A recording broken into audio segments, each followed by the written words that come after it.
Naglašenu vrednost u razumevanju opšteg moralnog karaktera medija, masovnih medija, ima pojam moralne subjektivnosti i na toj osnovi izvedeni pojmovi moralne odgovornosti i moralnog dostojanstva.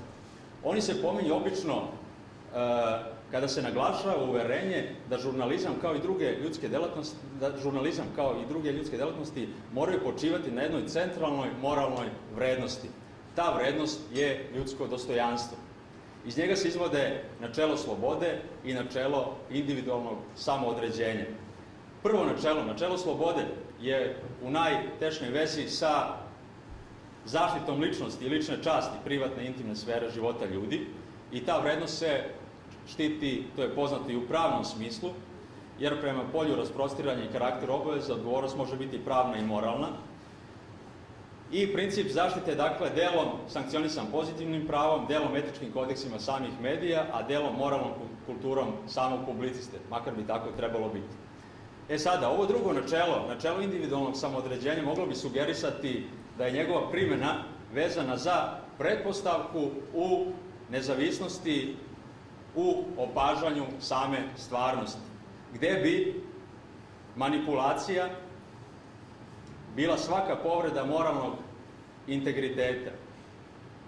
Sada, iza ovih, po mom mišljenju, iza ovih naoko neproblematičnih određenja, kao što su moralni subjektivitet, moralno dostojanstvo, moralna odgovornost, krije se pravovrenje različitih tumačenja.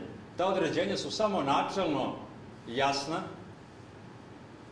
samorazumljiva i tako dalje, a zapravo uvek se tumače u skladu sa određenim kontekstom, interesima, u jednom suženom ili proširenom smislu, a sama ta razlika u tumačenju govori o permanentnoj napetosti unutar moderne stvarnosti, pa u okviru toga i u okviru medijske stvarnosti. Dakle, vezani su za celokupnu produkciju i reprodukciju praktičkog života.